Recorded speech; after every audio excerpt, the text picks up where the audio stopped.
একটা সুন্দর রেসিপি, ঝাল ঝাল চাটনি বা আচার বলতে পারো। সেটা হচ্ছে টমেটো দিয়ে। তো টমেটো দিয়ে বানাবো, টমেটো আর তিল দিয়ে, যেটা খেতে খুবই টেস্টি হবে আর খেতে খুব ভালো লাগবে, একটু ঝাল ঝাল হবে। কিন্তু কেমন করে বানাবো সেই রেসিপিটা তোমাদেরকে চলো আমি দেখিয়ে নিচ্ছি। তো চলো দেখে নিই কেমন করে বানাতে হয়। তো কড়াইটাকে গরম করে নিয়ে এই যে এখানে লাগবে কিছু সাদা ভালো তিল। তো এই তিলটাকে কিন্তু আমি এখন এখানে দিয়ে নিচ্ছি। তিলটাকে কিন্তু এখন আমাকে বেশ একটু ভালো করে ভাজা করে নিতে হবে। এটাকে আরেকটু ভাজা করে নিব, যতক্ষণ না করা হয়। আজকে কিন্তু কম থাকলে কিন্তু সব থেকে বেশি ভালো হবে।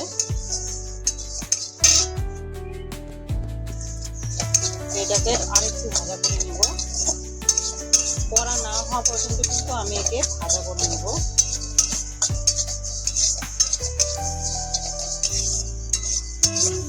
যখন লাল হয়ে যাবে তখন কিন্তু একে নামিয়ে নিতে হবে। তো আর একটু ভাজা হবে।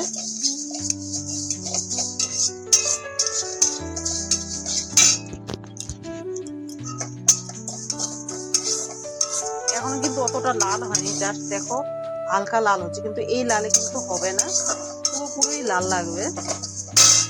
আর তিল ভাজাটা কিন্তু একদমই তেল ছাড়া করতে হবে, দেখে নাও। তিল ভাজাটা কিন্তু একদমই তেল ছাড়া করতে হবে। এই যে আরেকটু ভাজা হবে, অতটাও ঠিক করা হবে না, লাল কিন্তু প্রায় দেখো হয়ে আসছে।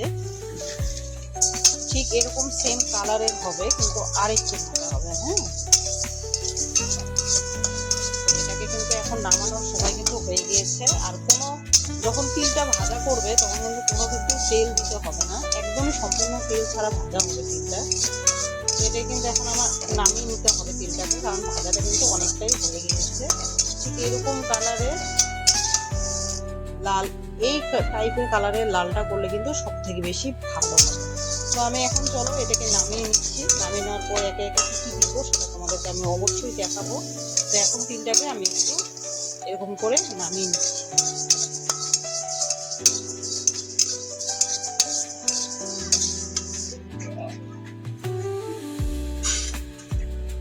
এরকম করে সবটুকু নামিয়ে নিব। তো ভাজাটা কিন্তু একদমই পারফেক্ট কমপ্লিট হয়ে গিয়েছে, দেখে নাও। তো এটাকে কিন্তু এখন আমি এরকম করে নামিয়ে নিলাম। আর এই ভাজাটার সময় কিন্তু কোনো তেল দিতে হবে না, একদমই তেল ছাড়া সম্পূর্ণ ভাজা হবে। তো এই ভাজাটাকে এখন আমি নামিয়ে নিয়েছি। ঠিক দেখো এই কালারের সেম এরকম ভাজা হবে। তো এখন হচ্ছে কড়াইতে কিন্তু একটু আমি সামান্য তেল দিয়ে নিব। ঠিক আছে, এখন কড়াইতে একটু সামান্য তেল দিয়ে নিব, অল্প তেল দিয়ে একে একে সবকিছু দিয়ে দিচ্ছি। তো প্রথমত কড়াইতে কিন্তু একটু সামান্য তেল দিয়ে নিতে হবে, অত বেশি তেলও লাগবে না। আমি কিন্তু এখানে সরষের তেল ব্যবহার করছি। আর এই বাটা বা আচারটা যেটা বলো, তিল বাটা, টমেটো তিল আর বাটা আচার, তো এটা কিন্তু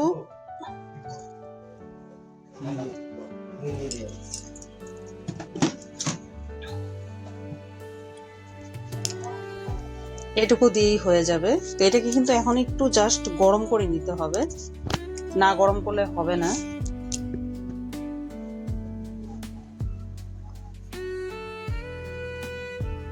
আর একটু গরম হবে, মাত্র সবে গরম হচ্ছে। তেল কিন্তু একদমই গরম হয়ে গিয়েছে, দেখে নাও একদমই তেলটা গরম হয়ে গিয়েছে। তো এই গরম তেলে কিন্তু প্রথমে দিয়ে নিব আমি লঙ্কাগুলাকে হালকা একটু আচার গন্ধটা চলে যাবে, জাস্ট 1 থেকে 2 সেকেন্ডের মতো। এখন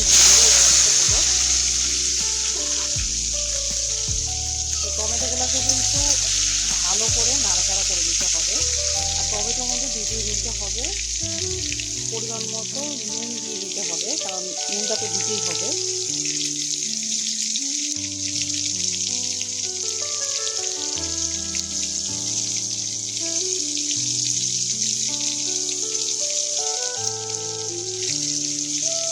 এটুকু লবণ দিলেই হয়ে যাবে জাস্ট। টমেটোতে একটু জাস্ট হালকা একটু লবণটা একটু বেশি লাগে। এটাকে এখন কিন্তু আমি ভালো করে ভাজা করে নেব। ভাজাটা কিন্তু বেশ ভালো হবে, কারণ এটা টমেটোটা গলে গেলে সব থেকে বেশি ভালো হয়। এই ভাজাটা করার জন্য কিন্তু এখন আমাকে 4 থেকে 5 মিনিটের মতন লাগবে, যেটা আস্তে আস্তে ভাজা হচ্ছে। এই ভাজাটা পুরোপুরি হয়ে যাবে। তো তার জন্য এখন এটাকে 5 মিনিটে ভেজে নিয়ে ভালো করে চাপা ঢাকা তো দিয়ে দিয়েছিলাম, দেখি এখন খুলে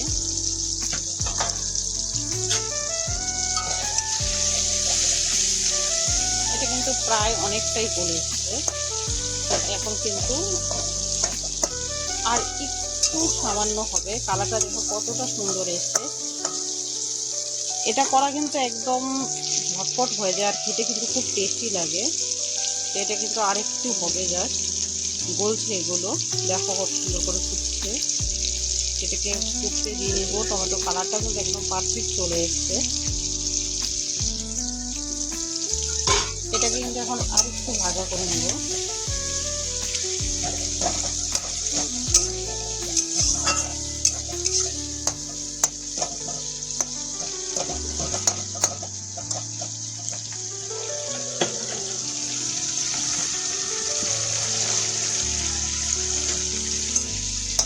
আর একটু সামান্য ভাজা করে এখন কিন্তু আমি এখানে তিলগুলোকে দিয়ে নিব যথারীতি। তিলগুলোকে দিয়ে নিতে হবে। আর এটা তোমরা পাটাতেও বাটা করতে পারো বা মিক্সারও করতে পারো। তো আমি আজকে কিন্তু মিক্সারেই পেস্ট করবো। এখানে কিন্তু একটু লাগা লাগা হয়ে গিয়েছে। তো এরকম যখন ভাজাটা টমেটো হয়ে আসবে তখন এরকম করে তিলগুলো কিন্তু ছড়িয়ে দিতে হবে। তিলগুলোকে হালকা এরকম করে সামান্য টমেটোর সঙ্গে একটু ভাজা করে নিতে হবে।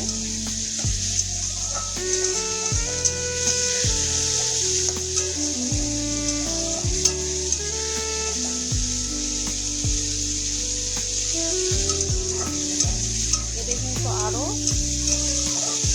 1 থেকে 2 মিনিটের মতন ভাজা করে একটা ঠান্ডা মানে অন্য একটা পাত্রে এরকম একটা থালাতে কিন্তু আমি নামিয়ে নেব। তো ভাজাটা আরেকটু হয়ে নি। এটা কিন্তু এখন প্রায় হয়ে গিয়েছে। এখন কিন্তু আমি নামিয়ে নিচ্ছি।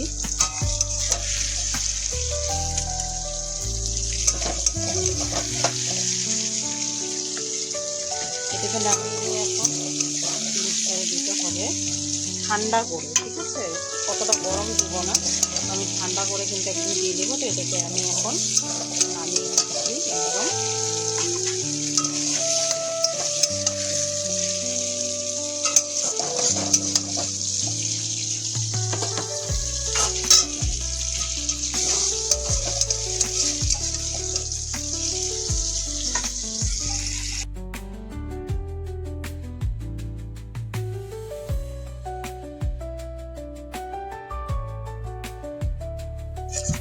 তো টমেটোর আচারটা কিন্তু যেটা তখন কড়াই থেকে নামিয়েছিলাম ওটা এখন ঠান্ডা হয়ে গিয়েছে। তো ঠান্ডা হয়ে যাওয়ার পরে কিন্তু এটাকে আমি সম্পূর্ণটাই মিক্সারে দিয়ে নিব পেস্ট করার জন্য। মিক্সারে পেস্ট করা হয়ে গেলেই হয়ে যাবে একদম টমেটোর আচার। এই দেখো, এটাকে পুরোটাই নামিয়ে নিব পেস্ট করার জন্য।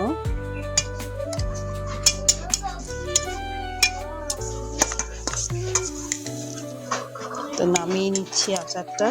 তো এই যে আচারটা মিক্সার থেকে করে নিয়ে আসলাম পেস্ট করে একদম। তো পেস্ট করার পরে এখন একটা বাটিতে নামিয়ে নিচ্ছি।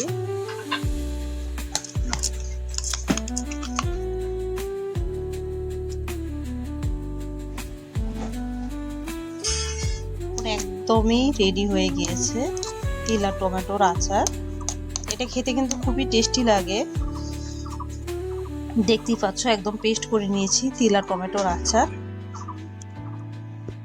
টমেটোর আচার বানানো কিন্তু খুবই সহজ, আর এটা বানাতে অতিরিক্ত বেশি কিছু লাগবেও না। আর এটা যদি তোমরা একটু মনে করো 15-16 দিন দীর্ঘদিন রেখে দিতে চাও, 1 মাসের মতন, তো এটার মধ্যে একটু ভিনিগার মিশিয়ে নিলেই কাচের বয়ামে, পরিষ্কার কাচের বয়ামে, জল ছাড়া বয়ামে ভরে রেখে দিলেই একদম সুন্দর খেতে টেস্টি লাগবে।